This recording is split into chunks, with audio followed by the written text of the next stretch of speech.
Hey guys, Joe James from iContent again. Um, that's a relief. I hear you all sigh. I've been told to keep these short, so I'm going to try and keep them a bit shorter.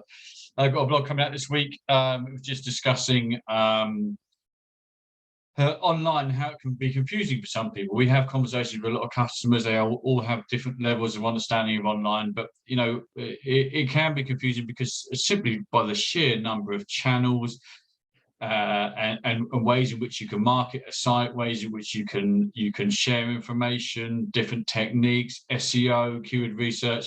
It can all get a bit much, and I can imagine and understand how some customers and some people, business owners, can just think it's just too much. So I've written a blog that just kind of tries to focus you a little bit on maybe the next steps and the steps that are important, and to try and give you a good handle in the online world.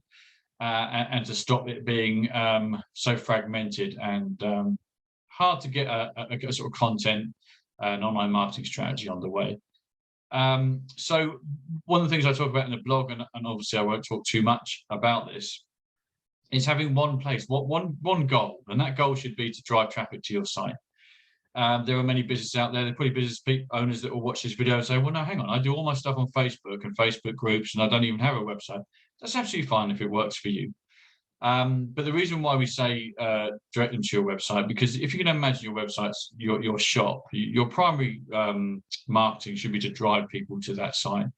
And there's a number of different reasons why it's a good idea. The first is if you drive everything to your website, even if you're using other platforms to showcase your services and products, it allows you to collate and work with all the leads you have in one place. You don't have a lot of different people, a lot of different ways in which you have to manage contacts coming in, and a variety of different things. They're all still good, and I'm not saying don't use Facebook groups and WhatsApp groups and all those other things, but it just means that if you've got one goal, which is to take people to your website, you can manage that process a lot easier and understand where your leads are coming from and how to convert them. Once they're on your site, you've got other information and other options you can give to them. So on a Facebook page, you're limited. Obviously, there's plenty of information you can share on Facebook page. Please, I'm not down on Facebook.